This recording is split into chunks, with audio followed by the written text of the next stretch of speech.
everybody, this is Califia Sophia here with your weekly Lunology report. This report focuses on the moon phases and the signs that the moon is in, and how we can emotionally deal and use this to raise our consciousness about self on an emotional, spiritual, and mental level. So I'm just going to kick it right off. For this week is really kind of special because we're going to be having the new moon. It's going to be on Earth Day on the 22nd. It actually doesn't go into the new moon phase until 9:25 that night. But just to back it up a little bit, we started off the week April 20th and 21st with the moon in Aries. And then also on Wednesday, for the most part, it'll be in Aries going into Taurus in the evening. And then it'll stay in Taurus from Wednesday evening, Thursday, Friday, and then Gemini, Saturday, Sunday, and ending off on Cancer on Monday. So just to kind of kick off what all of that means, I'll be going through that here in a few. But as for right now, what we also had is our sun moved from Aries into Taurus as well. Taurus is the part of the chart that really focuses on personal resources, our security, how we come into material things that we need in order to manifest in our chosen path or our fated path. So what it really is asking for us to do is put towards our will energy towards creating those personal resources. With everything going on right now, a lot of people's personal resources have been affected. So it's really asking us to really look at the part of our life and where we are finding our security from. And it really lines up with this new moon that is in the third degree of Taurus as well, that is asking for us to really look beyond our physical manifested world of when it comes to creating security. We're going to talk about that in a second, but the new moon basically is a time of creating intentions. Is starting a new train of thought. Is really a time for us to examine where we are.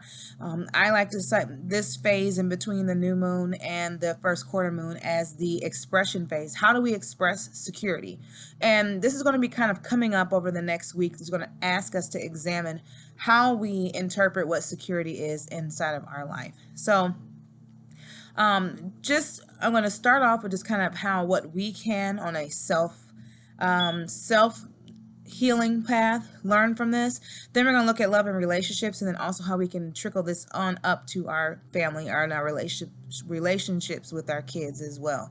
So from a self perspective, this is really looking at our security has been coming from our physical world and things outside of us. So what it's asking for us to really do now is to really bridge our physical existence to our spiritual existence, how we connect to the Creator, and how that translates into our physical manifested world. It's time for us to evolve new connections, new forms of security, and it's really giving us a chance to examine this. With this new moon is also happening inside of our sixth house, which is the house of purification, of analyzing, perfecting, creating discipline and cycles and rituals.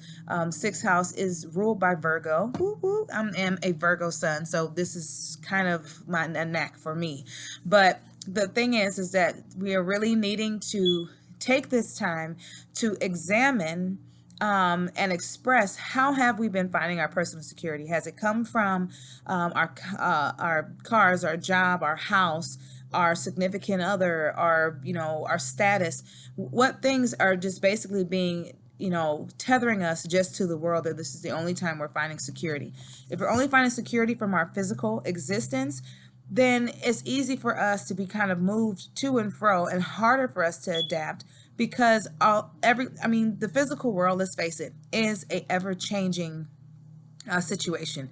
Nothing ever stays the same. That is one thing that you can know for certain when it comes to the world, is that nothing ever stays the same. So, but if we have a higher connection, knowing that our spiritual side, the things that are, that's kind of a part of the unseen, the fate and the destiny in which has been written for us, then we have faith and trusting and knowing that everything has been written out for a reason, and that we are not victim to anything, and whatever comes our way, we can in fact handle it. When having this sense of certainty within self, This is what allows us to have a true sense of security instead of it being tethered to a physical existence. So now let's take this and move it towards our relationships. When you're with our significant other, sometimes we can really place our tethering within them. They become kind of our sense of our higher power. They control how we feel, how we see things, and it can, even if we're not in that relationship anymore, it winds up jading all the other relationships because of this hurt, pain, and emotional attachment that we have. This is how our relationships kind of move back and forward like, a boat being rocked in the water, is because there's no groundation within ourselves to a higher power. So we connect that sense of higher power to self. So during this time, it is really imperative to look at our relationships and see what sense of security are we getting from our significant other, and how, this is really giving us a chance to see how this can actually weaken our connection. Because if that person is down, is having an off day, now it affects your mood, your connection to them, and now you're feeling disconnected from your higher source. He's in a bad mood because he had a bad day at work, or something happened, he got some bad news or something like that, and it's like, why are you acting like that? This is this, or back and forth from him to you, as women. So it's just like, when we put all of our emotional and security inside of their significant others, we really kind of make it that they become our higher power. And so when we have our connection to our higher power, and then we're able to come from a more loving and compassionate space, in order that, our significant other doesn't have to be happy all the time in order for us to feel fulfilled. They can be them, and then I can be me, and not have to worry about it compromising the integrity of the relationship. So, I also look at the asteroid Juno, which is in the 11th house of Libra, which is really telling us to focus on the friendship that we have. We don't expect our friends to provide our security. So why do we expect our best friend, our significant other, to provide security for us as well? So let's, ponder on that. And then we're going to take it just a little bit higher. We're looking at our kids and our relationships with them. Our sense of security, understanding that our children are watching us, imitating us on what we find our higher understanding in.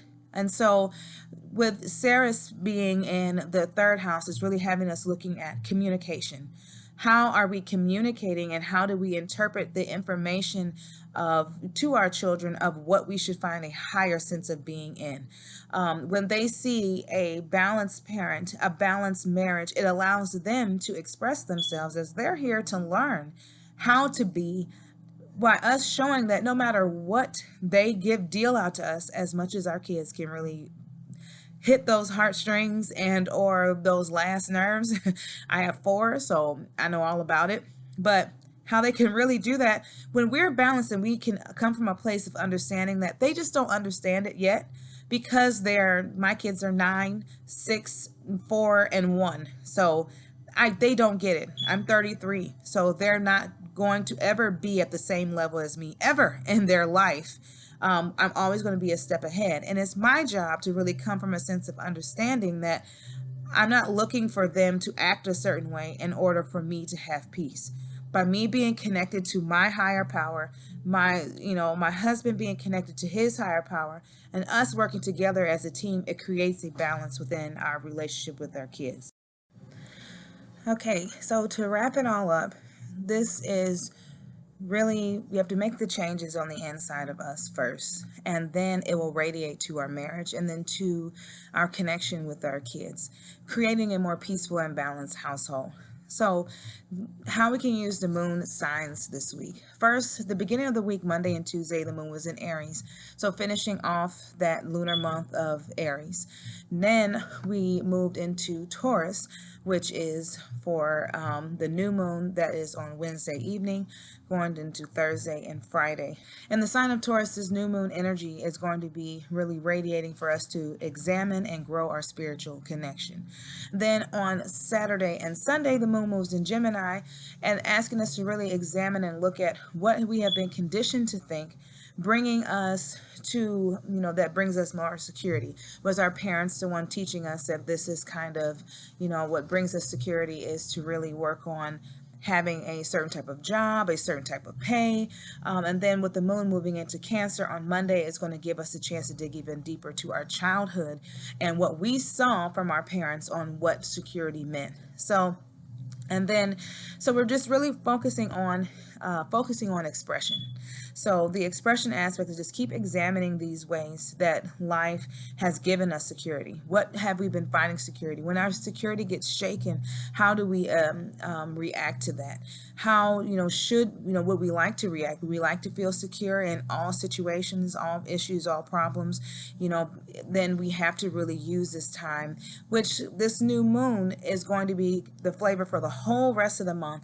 And from the first quarter square moon, the full moon, and the third quarter square moon is going to have the same theme, but just kind of building upon it on how we can really integrate this into our lives and use this to kind of transcend to a higher way of thinking, a higher consciousness. So just really take some time to really think on these different things, and also, planning your season of intention for the new moon Wednesday night. Really think about, where is it that you want to be? How do you want to connect to that higher sense of being? Where do you want to find your security from? And I really encourage you to look at finding your security on a higher realm. But until next time, we'll be talking about the first quarter square moon, which will be in Leo. And so I'm really excited about that, because that's our crisis in action on how we can then take the thoughts that we have over the next week and really build upon it on how we can take action. So if you really like this, then go ahead and share this with your friends. See if they can really benefit from this as well.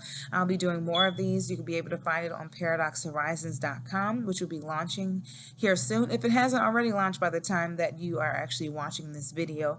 I'll also be doing a brief summary over the month of Aries if you wanted to see how you can kind of backtrack and take any lessons that you could learn during that Aries month and apply it to now, building upon it with this new moon in Taurus. So I hope you guys are having a great rest of the day, and a happy Earth Day, and I'll be seeing you soon. All right, bye.